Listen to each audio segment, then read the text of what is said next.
और एक विश्वास के साथ आप लोगों से कहना चाहूंगा, जितने लोग आस्था पर कथा सुन रहे हो, जितने फेसबुक यूट्यूब पर सुन रहे हो, और जितने लोग मालेगांव की ये पवित्र भूमि पर बैठकर कथा सुन रहे हो, एक दिल से कहूं आप लोगों से, आप स्वीकार करिएगा, दुख की घड़ी में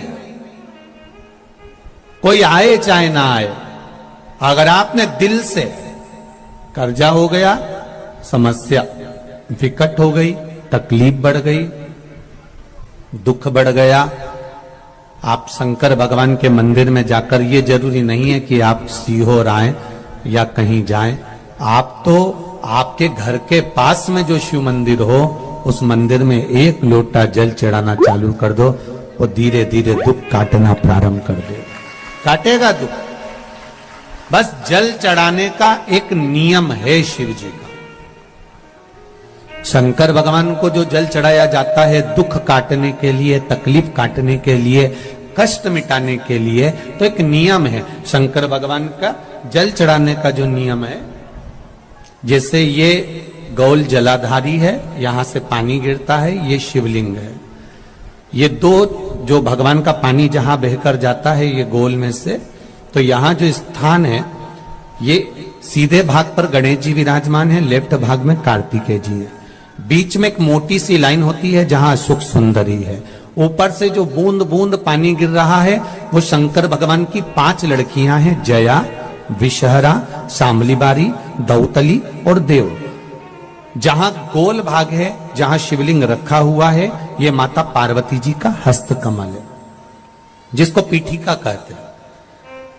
महाराज, जल चढ़ाने का नियम है, जब हमारे ऊपर दुख होता है, तकलीफ होती है, कष्ट होता है, बड़ी दिक्कत परेशानी होती है, तो हम जल चढ़ाते हैं। तो उस जल को चढ़ाने का नियम है, पहले गणेश जी का स्थान, कार्तिकेय का स्थान, अशोक सुंदरी की जगह, फिर माता पार्वती की पीठी का, उसके बाद जलाधारी को स्मरण कर कर जल धीरे धीरे शंकर भगवान पर छोड़ा जाता है।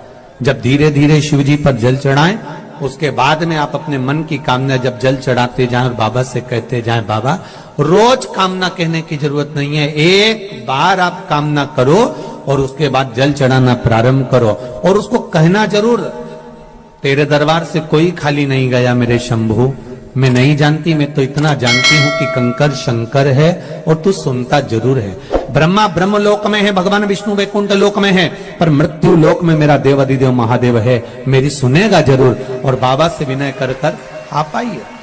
जल चढ़ाने का नियम, अगर दुख है, तकलीफ है, कष्ट है तो ऐसे चढ़ा दो, और अगर मन कर रहा है डायरेक्ट शिव जी पे चढ़ाना हो तो तुम्हारी मर्जी, उसमें कोई मना नहीं।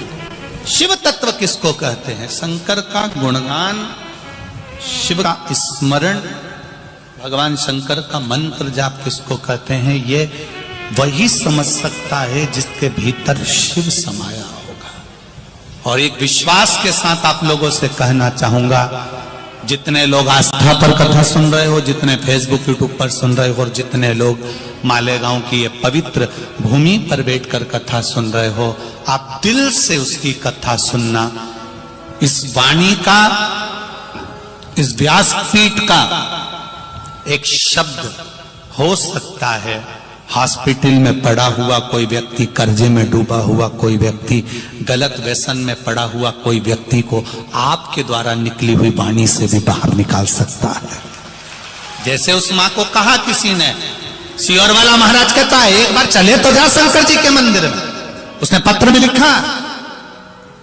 जब वो सीहोर वाला महाराज कहता है, चिल्ला चिल्ला कर कहता है, एक लोटा जल सारी समस्या का हल, तो जा। 7 साल में उस बच्चे की वाणी वापिस आ सकती है जो वाणी नहीं थी। जब वो वाणी मेरा महादेव दे सकता है, वो देखो उस माँ के चेहरे की खुशी, उस माँ के चेहरे की रौनकता, जिसका बेटा 7 साल बाद बोला हो, उसका आनंद देखिए कि कितना होगा, कितना आनंद होगा। एक बात और अच्छे से समझ लीजिए, जो बच्चे चिड़चिड़े होते हैं, चाहे घर में बेटे हों, बहुएं हों, सास हो, ससुर हो, तुम्हें हमारा हो, परिवार में छोटे छोटे बच्चे हों, चिड़चिड़ प्रवृत्ति करते हों या चिड़चिड़ा स्वभाव हो, जरा जरा सी बात में क्रोध आ जाता हो, बोलने का भान नहीं रह पाता हो, शब्दों के बाण चलते हो, तो महाराज प्रदोष के दिन, प्रदोष काल में बेलपत्री के पेड़ के नीचे एक जो पत्ता आपके पास में हो, पान का मिल जाए तो पान का, पीपल का मिल जाए तो पीपल का, बेलपत्र का मिल जाए तो बेलपत्र का, उस पत्ते पर मात्र थोड़ा सा शहद और 7 दाने चावल के रखकर घी का दिया लगा दो महाराज, और थोड़ा सा जल हाथ की अंजलि में लेकर भगवान देवाधिदेव महादेव का स्मरण कर कि इस बेलपत्री के वृक्ष के नीचे माता लक्ष्मी, पार्वती, सरस्वती विराजमान है। इसी बेलपत्री के पेड़ के नीचे मेरे देवाधिदेव महादेव का 12 ज्योतिर्लिंग का स्वरूप प्रकट है। उनका स्मरण कर जल चढ़ा दीजिए और उसका स्मरण कर लो जो चिड़चिड़ प्रवृत्ति करता, क्रोध करता, जिसको बोलने का भान नहीं होता हो, सम्मान नहीं देता हो, अपशब्द कहते हो, उनका स्मरण कर आप छोड़ेंगे। एकदम एक प्रदोष करेंगे, दूसरे प्रदोष तक तो आपको कोई दिक्कत ही नहीं। 2-3 प्रदोष कर देखिए, बाबा कृपा करें।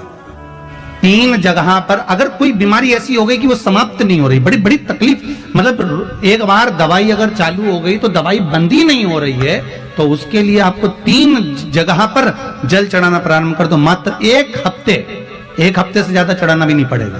जैसे 1 हफ्ते आप टेबलेट लेते हो, गोली लेते हो, 1 हफ्ते चढ़ाना प्रारंभ कर दो। सबसे पहले बेलपत्री के पेड़ के नीचे क्या करना है, जल का पात्र लेना है, उसमें 2 दाने चावल के डालना, 2 दाने अक्षत के डालिए। पहले बेलपत्री के पेड़ के नीचे जाओ, वहां जल चढ़ाओ, फिर जाइए पीपल के वृक्ष के नीचे, वहां जल चढ़ाइए। आखिरी में या तो शमी के नीचे या फिर आंवले के नीचे, इन दोनों में से कोई एक वृक्ष जिसके नीचे।